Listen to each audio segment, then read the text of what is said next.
okay, or Cash App or whatever. Also, I want, okay, for the individual that has the best video or picture, maybe it's a testimonial while they're watching, okay, get you out of your comfort zone, shoot some video, or maybe it's the best picture we see. We're going to give that person another $100 as well. Okay, so whoever posts the most, and then who posts the best, $100 each. Okay, so make sure you take advantage of that. All right, I'm excited. The clock's still ticking. Okay, we're getting close to that 3 minutes. One VIP ticket, $100. It's ridiculous. Never going to happen again. Only flash sale. Poof! It's about to be gone. Go take advantage of it. Now, I'm excited to welcome our next speaker. Okay, I've been getting to know her for a long time. She's unbelievable at like local grassroots marketing. They call her the MedicareWonderWomen, and she's about to fly in day percent virtual. Okay, and help you. I think Wonder Woman does it. I don't know. Okay, all I know is I'm a big fan of Rebecca Davis. She's unbelievable. We're good friends. We spend a lot of time together, and I'm telling you, you want to listen to this lady. Her local office is crushing it, and she's dominating her space. So please welcome to the virtual stage, blow it up in chat for Miss Rebecca Davis.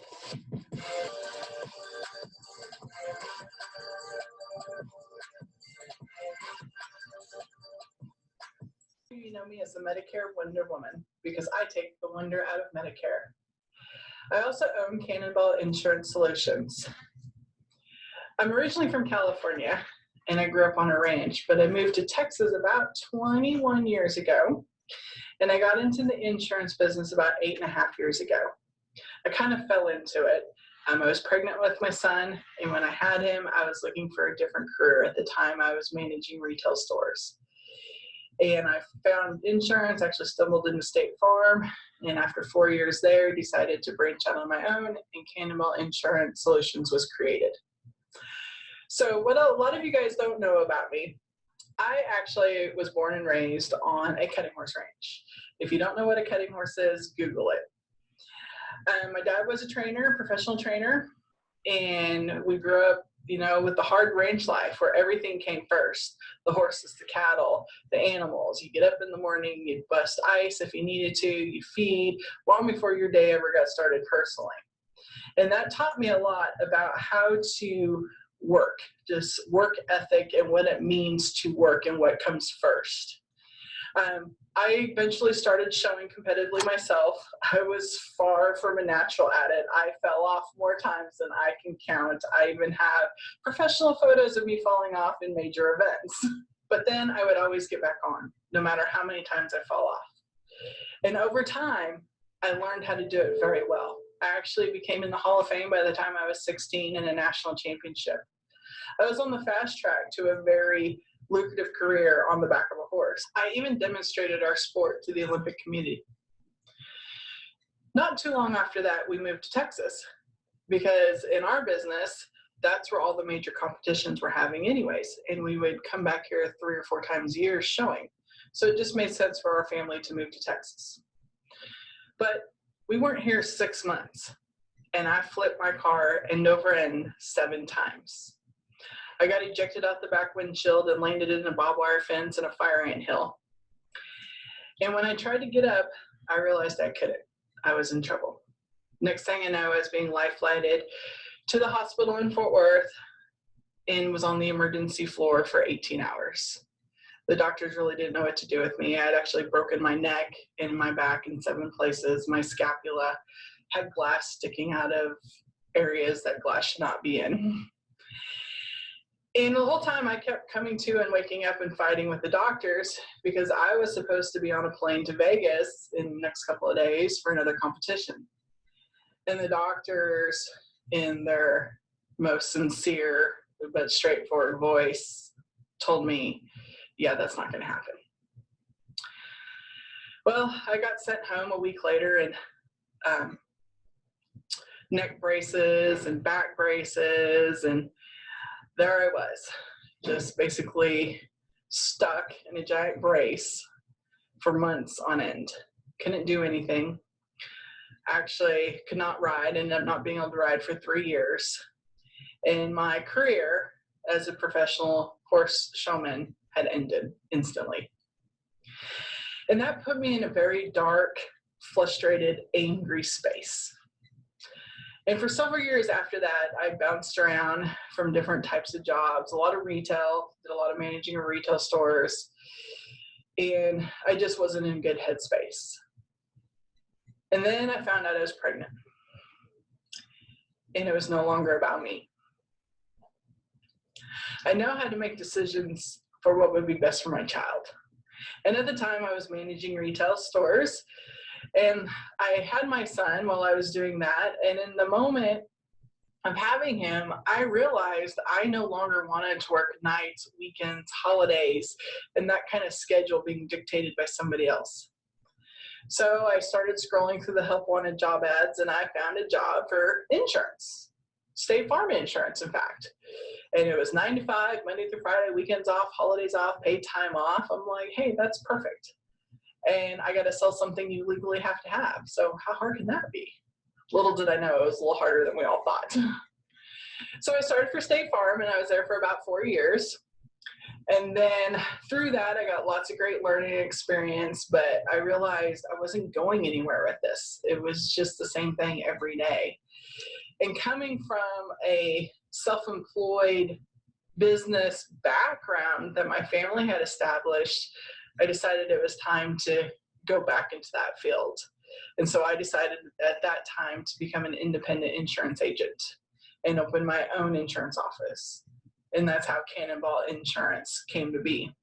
And hence the name Cannonball, because my son's name is Cannon with a K.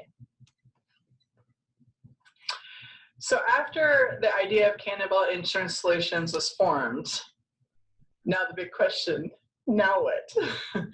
So at the time my husband was deployed. He was actually on a naval flat top ship out in the Gulf or the Pacific. I don't even know. I wasn't allowed to know. If any of you are military family, you understand. But while he was deployed, I decided to make this leap of faith. And I first started at my dining room table, where I know many of you currently are or have been.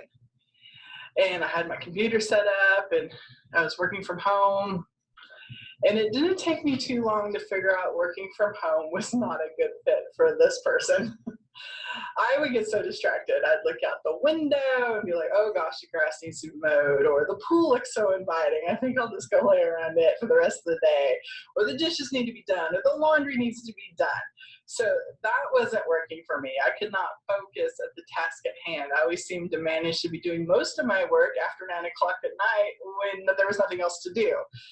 And that's not good work life.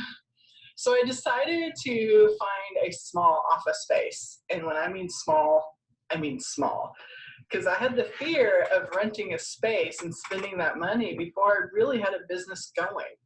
But I knew if I didn't get off my dining room table, I was never going to have a business. So I bit the bullet, and I found this shoebox office right on our town square. It was probably 10 by 10. It was tiny, barely enough room for a desk and a couple of chairs.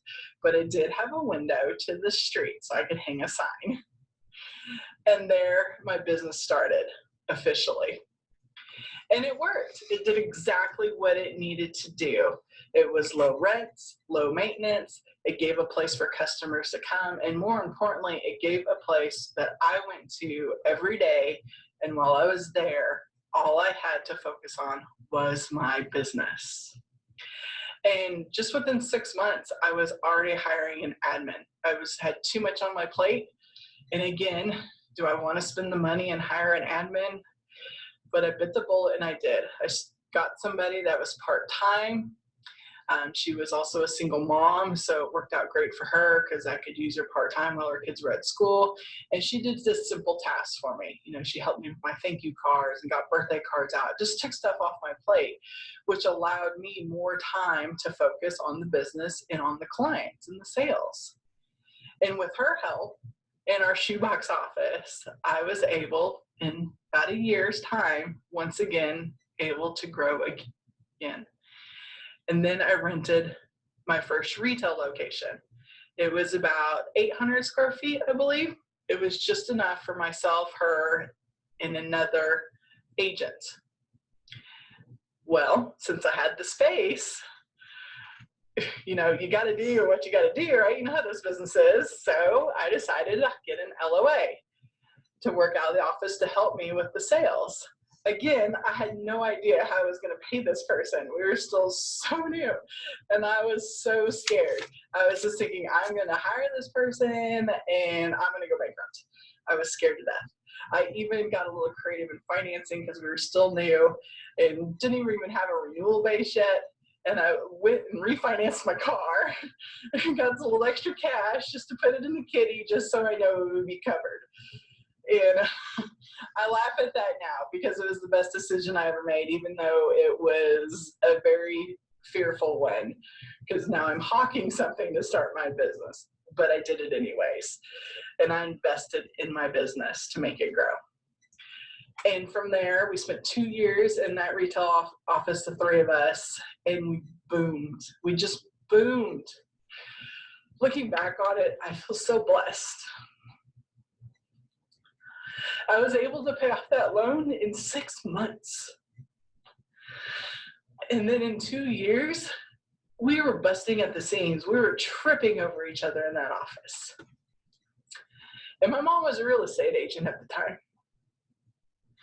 And we found a building just a block up the street from my current location. It's about 4,000 square feet. It's a brick and mortar. It's not attached to anything. It's a standalone building, a block from the H-E-B, across the street from one of the popular Mexican restaurants in our town, between a pawn shop and a dry cleaners, and 2 doors down was an urgent care.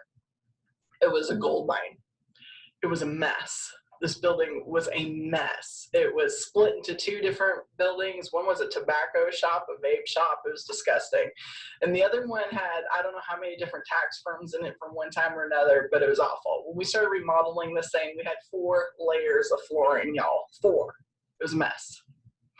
But we got it cleaned up and moved in. My mom passed right before we actually closed on the building. When that happened, it created a lot of fear and anxiety if I should even continue with the purchase of the building. See, my mom was one of my biggest motivators. And without her, I felt a hole and didn't know if I could continue to move forward. So I sat down with my dad and my brother, and we had a conversation if we should continue with the purchase of the building. And it came out as 100% yes. Keep moving forward. Keep growing. So I did. It took us about 6 months to remodel it, and then we moved in.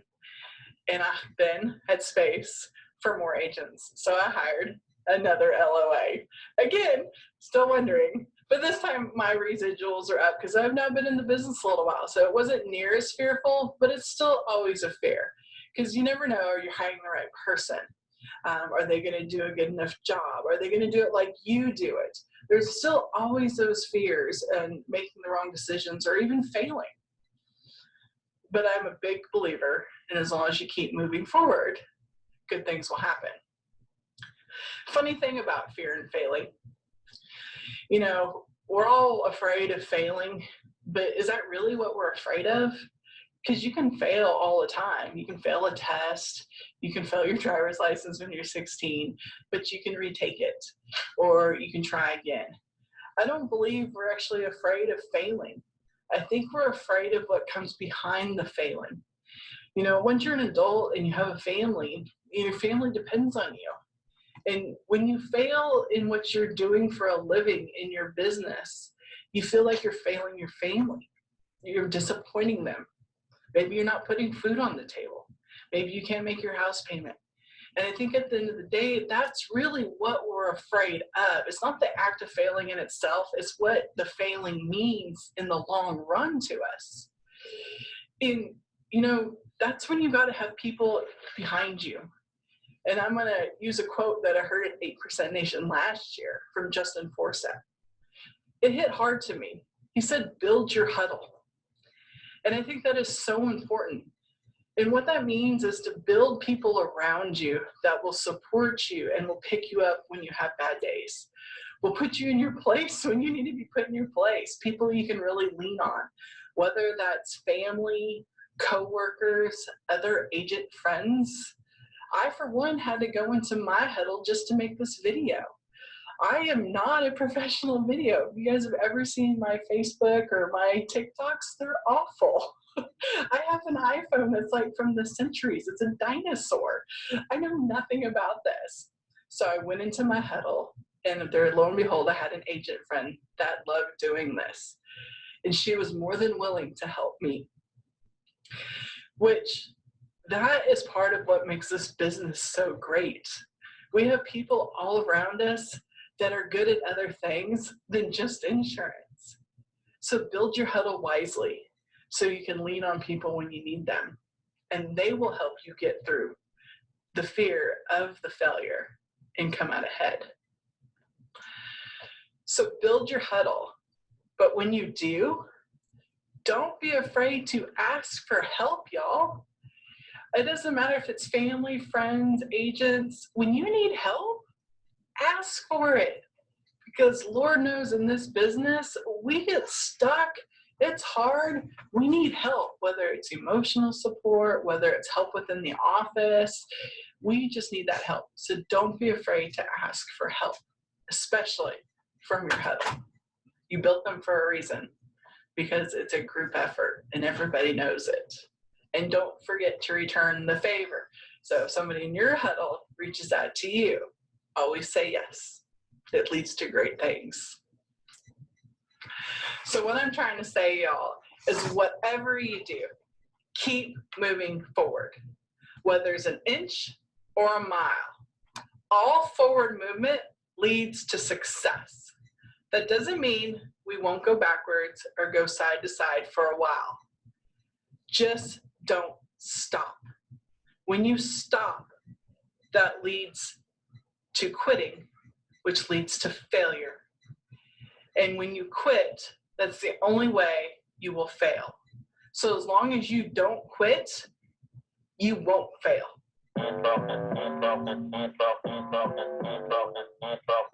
Awesome job, Rebecca Davis, Medicare Wonder Woman. Now you can see why. Amazing job, Rebecca. Thank you so much. Love spending time with you. You're crushing it. Awesome job. You just did as well. Okay. And you're getting a lot more comfortable on video. Awesome freaking job. Thank you. Thank you. Thank you. Okay. Now, what's next?